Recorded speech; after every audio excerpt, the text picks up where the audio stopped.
Hello students, today we will do thermodynamics question part 3. So in this question series, we will practice question from question number 70 to question number 24. So that will be total of 8 questions. Disclaimer, the images used in our slide deck are for educational purposes only. We respect the intellectual property rights of the original creators and owners of these images. If you are the owner of any of the images used in this deck and have any concerns or issues, please contact us at sathi@itk.ac.in and we shall remove the images. So you will be given questions at the same time. After reading the question, I will give you 10 seconds to think about the question and we will then see that whether you are approaching it well or not. Okay. So first question number 17. Question number 17 says that what will be the change of delta SR naught at 298 Kelvin for the reaction in which the urea is formed from NH3 and CO2, where your reaction is 2NH3 gaseous plus CO2 gaseous gives us NH2CO NH2 aqueous plus H2O liquid. Given the standard entropy of NH2CO NH2 aqueous, CO2 gaseous, NH3 gaseous and H2 liquid are 174.0, 213.7, 192.3 and 69.9 joule per Kelvin per mole respectively. Your options are A 200 joule per Kelvin per mole, B minus 35.44 joule per Kelvin per mole, minus 354.4 joule per Kelvin per mole, and D 425.2 joule per Kelvin per mole. So your 10 seconds to solve this question starts now.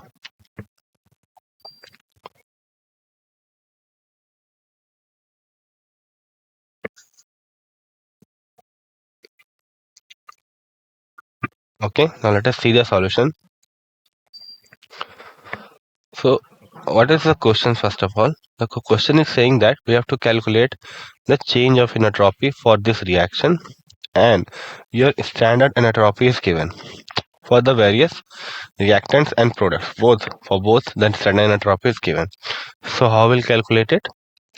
Now for those who have solved the question, the correct answer is C. So very simple equation can be used that delta S naught for reaction can be calculated as the summation of all the entropies of product with each of them multiplied by their number of moles, right?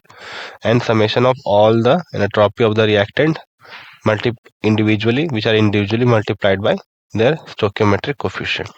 Okay, so you will do product minus reactant in this way and then you will get your entropy change for the given reaction. So keeping that in mind, we have done the same thing. So in the product side, we have this NH2CO NH2. So S naught of NH2CO NH2, since the coefficient is 1, so we don't have to multiply it with anything. Then we have H2O, so S naught H2, again the coefficient is 1, so we don't have to multiply a minus. Then for product side, for the reactant side, 2 multiplied by S naught of NH3 because NH3 has a coefficient of 2. So why are we multiplying this thing? Because these values are given for per mole and your entropy is an extensive property and it depends upon the amount of substance. So since we are dealing with 2 moles of ammonia, therefore we are multiplying it with 2. Then we have the entropy for CO2. Okay. Now putting all these values. So we have put all these values here, right? And we got this as minus 354.4 joule per Kelvin per mole as the correct answer. Okay.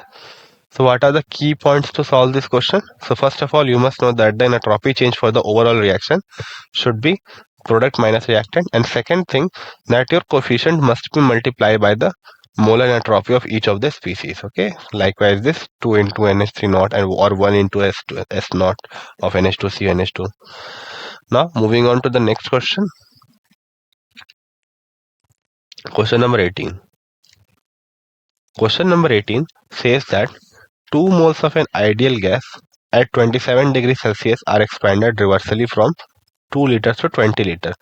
Find entropy change in calorie per mole per Kelvin where R value is 2 calorie per mole per Kelvin. Your options are A 0, B 4, C 9.2, D 92.0. So I'm giving you a hint how you can solve it. So what you have to do, you have to find the entropy change, right? And your volume is given. So you will use that formula which involves ln V2 by V1. So this is just a hint. I'm not giving you the whole formula. Okay, and your temperature is also constant. So your uh, formula will only depend upon these things, right? Okay. Yeah, one more thing. Temperature change is important and number of moles should be there in your equation. Okay. So keeping all these things in your mind, you have 10 seconds to solve this question. Your time starts now.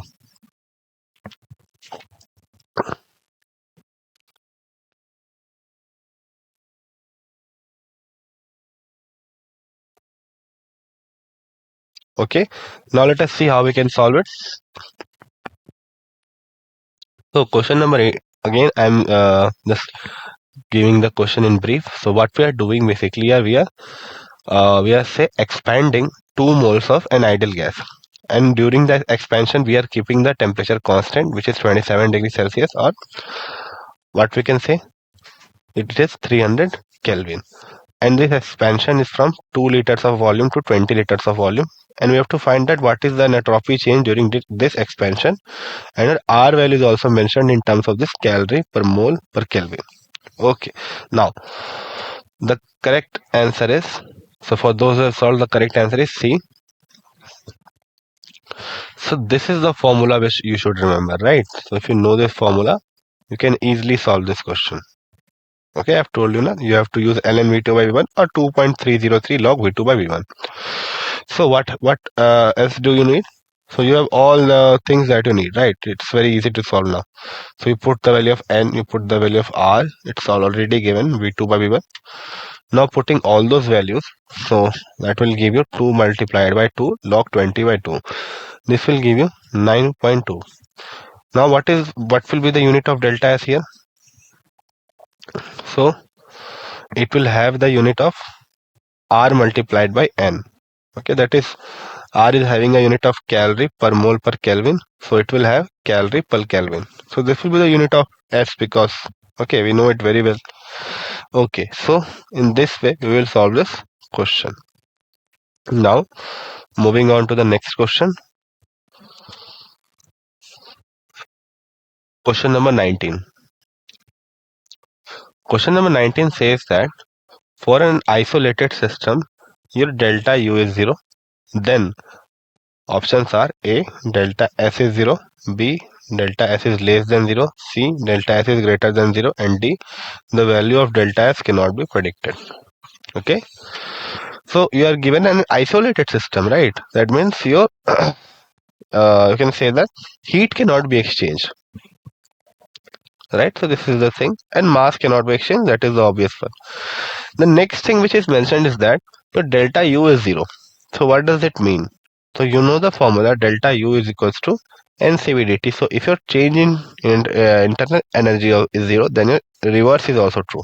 Okay, that means your temperature change is also 0. Now we can easily solve this question. It's a very easy question to solve. You have to use the very basic formula of your entropy. So you have 10 seconds to solve this question. Your time starts now.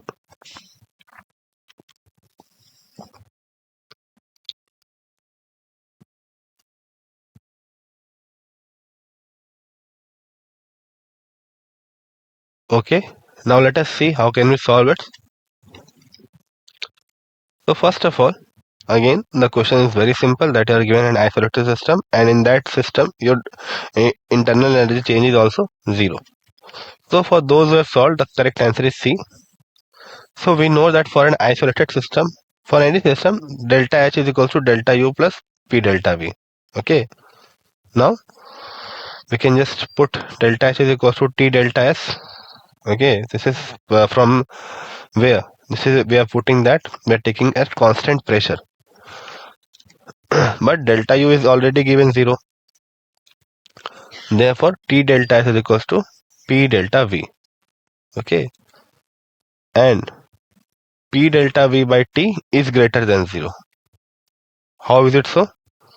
Because why we are saying it, right? So this thing is, it will be greater than 0 because temperature is already positive, right? Pressure is already positive. Okay, so therefore your delta S will come out to be greater than 0. Now moving on to the next question. Question number 20. Question number 20 says that when 1.8 gram of steam at normal boiling point of water is converted into water at the same temperature, enthalpy and entropy changes will be given. Your delta H vaporization for water is equals to 40.8 kilojoule per mole. Options are A minus 8.1 kilojoule and 11.89 joule per Kelvin, B 10.25 kilojoule, 12.95 joule per Kelvin, C minus 4.08 kilojoule, minus 10.93 joule per Kelvin, D 10.93 kilojoule, minus 4.08 joule per Kelvin. So you have 10 seconds to solve this question. Your time starts now.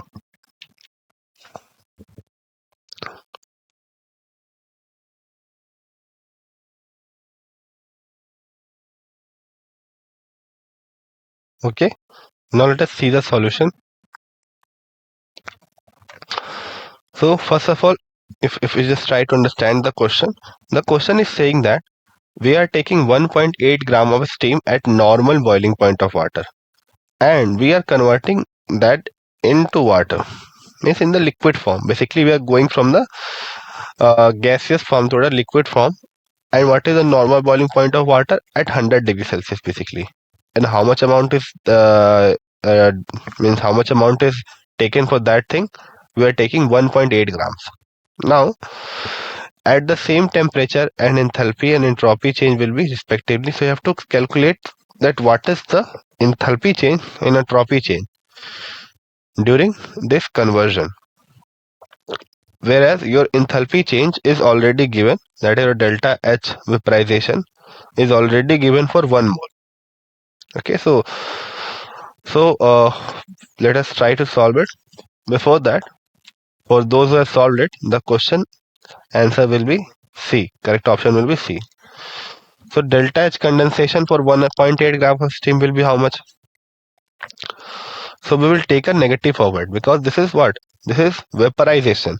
And what we have to do? We have to move from steam to water, that is condensation. So therefore we will take the negative of this. Next thing, this thing is for 1 mole. As it is written now, that is for per mole change. So we got delta H condensation for per mole. For converting it for 1.8 gram, we have to calculate the number of moles for this.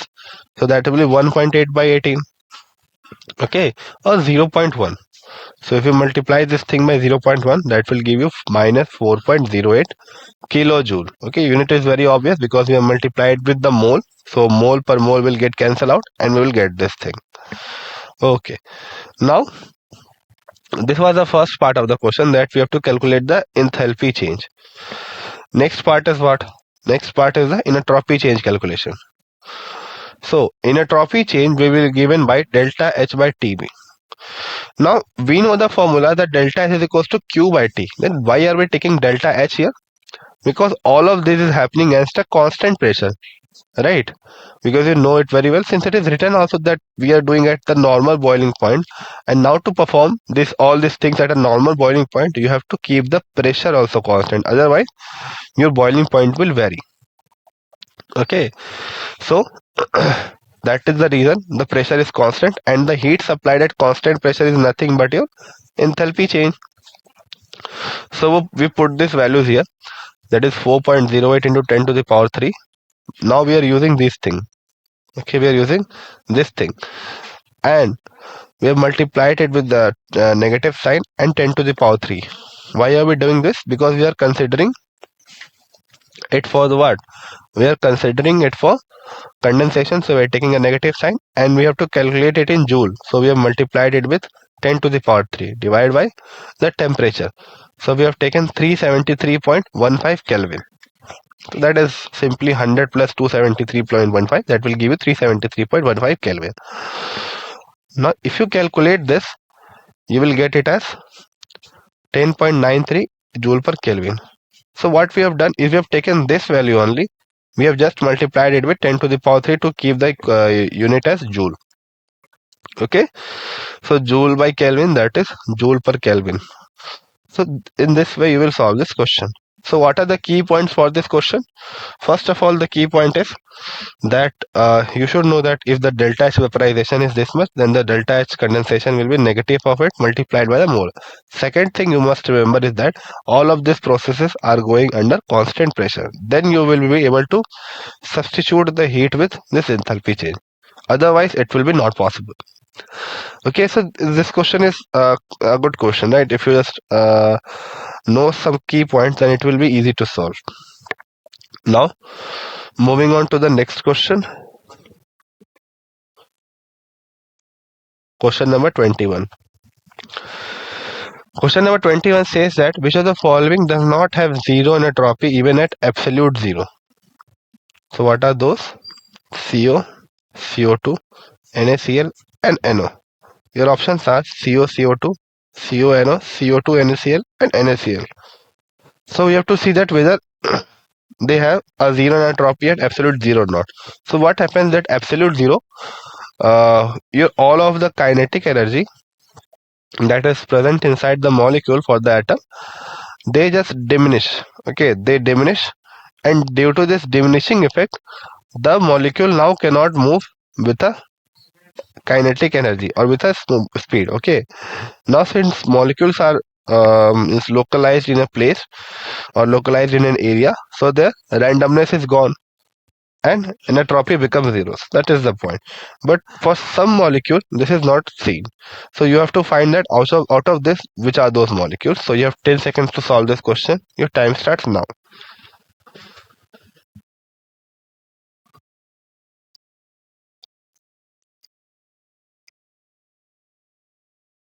Okay. Now let us see how we can solve it. So the question was very easy. We have to see that for the given species, which of is having a zero, which of it is not having a zero entropy at absolute zero. Now for those who have solved it, the correct option is B. So see, CO and NO in solid state at 0 Kelvin adopt a nearly random arrangement.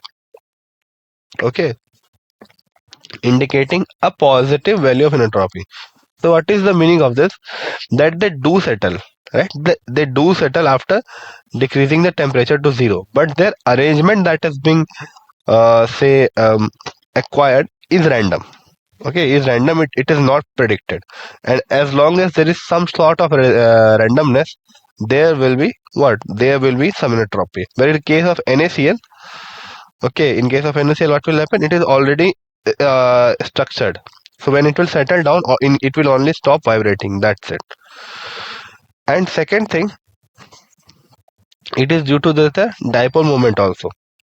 That they do have a dipole moment. This and this molecule have a dipole moment, whereas CO2 doesn't have a dipole moment. So for this, we know that it is already structured. We don't have to worry. It will settle down. Then it will settle down in a in your predicted structure only. And for CO2, since it is having no dipole moment, so there will be no interaction. They will just settle down in normal way. But for CO and NO, there is dipole moment, so there can be repulsion and attraction both. Now, due to this reason, there is a sense of disorder in these two. That is your CO and NO molecule. Clear? So, in this way, you can solve this question. So, what are the key points for this question? That you should remember that entropy change becomes zero at absolute zero. You should know the reason behind it, and keeping that reason behind it in your mind, you can easily solve this question. Now, moving on to the next question. Question number 22. Question number 22 says that the enthalpy of vaporization of liquid diethyl ether is 26.0 kilojoule per mole and its boiling point 35 degrees Celsius. Now what will be delta S for the conversion of liquid to vapor and vapor to liquid respectively? Your options are A 84.410 81.41 joule per Kelvin per mole and 84.41. So this is having a negative sign, minus 84.41 joule per Kelvin per mole.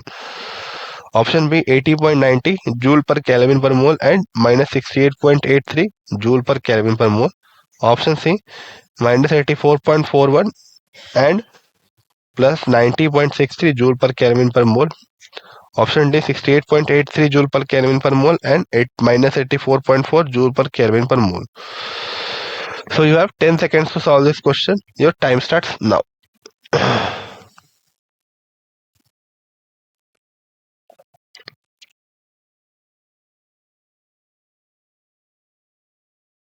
Okay, now let us see how can we solve it. So what is the question saying? The question is saying that the enthalpy of vaporization, so enthalpy of delta H vaporization is given at its boiling point. Okay, now what will be the delta S? So for this, you have to remember that delta S is equals to Q by T, and you can use that formula easily to solve this question. Oh, it's very easy to solve. So you have to do it for liquid to vapor and vapor to liquid, for both of them. So how we will do it? Now for those who have solved it, the correct answer is A.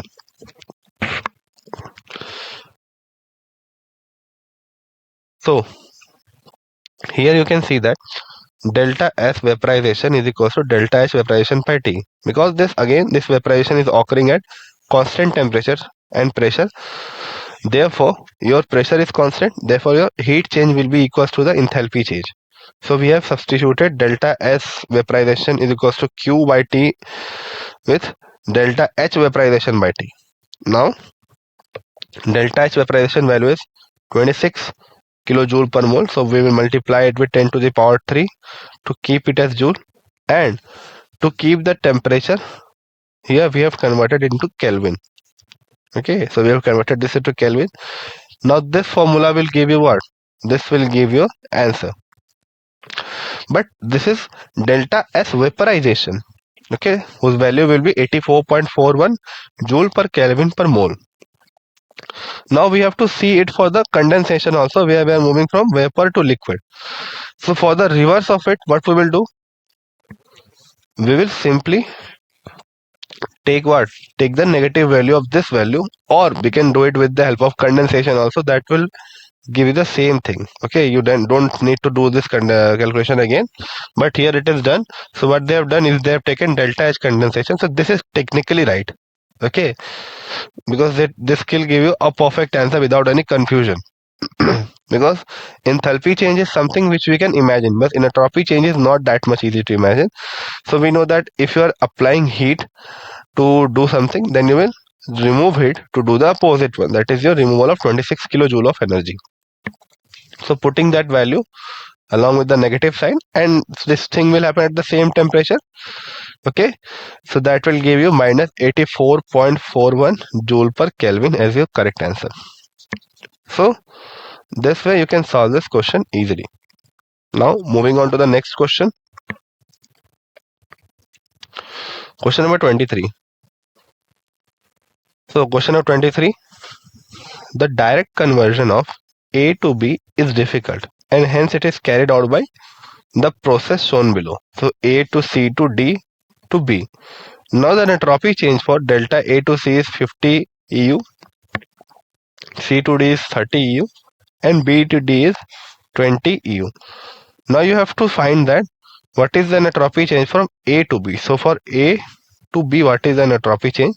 Options are 100 EU, B plus 60 EU, C minus 100 EU, and D minus 60 EU. Okay. So for this, what should be in your mind?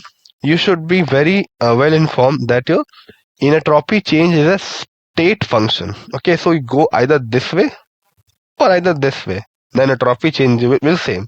So keeping this in mind, you can easily solve this question.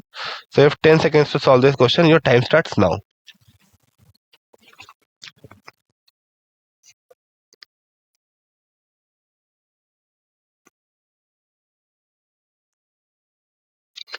So your time is up. So let us see what will the solution. So for this, let us look at the question once again. So you have to calculate the entropy change for delta S to A to B. So given a process in two different ways, and you have to see that if one process is having this way, then the other process will have which value. So for those who are solved, the correct answer is B. Now delta S for A to C is 50 EU, and for C to D is 30 EU, and D to B is minus 20 EU. Right? So for A to B, it will be what? So we have taken a negative word because B to D was given, but we need D to B, so we have taken a negative of it. Now if you add all of this, then this and this and this and this will get cancelled out, and we will get from A to B directly. So 50 plus 30, 80 minus 20, 60 EU will be your correct answer. Okay. So again, I'm making you remember the key point. The key point is that you should remember that in entropy change is a state function. So if you go through two paths, that is your longer path was A to C to D to B, or you could go directly from A to B. Both will have the same entropy change. Okay, so if this is in your mind, then you can easily solve this question. Now moving on to the next question.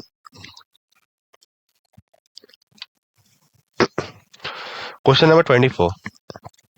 Question number 24 says that match the following and choose the correct option. Column 1 is having A as entropy of vaporization, B as K for spontaneous process, C as crystallization of solid state, and D is delta U in adiabatic expansion of. Now, column 2, 1 decrease, 2 is always positive, 3 lowest entropy, and 4 delta H vaporization by TV. Now, you have to use these codes to solve this. Now, options are in A will have 2 and 4 both, B will have 2, C will have 3, and D will have 1. So this means that A is 2 and 4 is correct for both 2 and 4 is correct for A. Whereas for B 2 is correct, for C 3 is correct, and for D 1 is correct. Similarly, for B, in the B option, A is having 3 value, B is having 1 and 2, C is having 4, D is having 2. In the third option, A is having 2, B is having 4, C is having 1, and D is having 3. In the fourth option, A is having 3, 4, B is having 2, C is having 1, and D is having 2. So you have 10 seconds to solve this question. Your time starts now.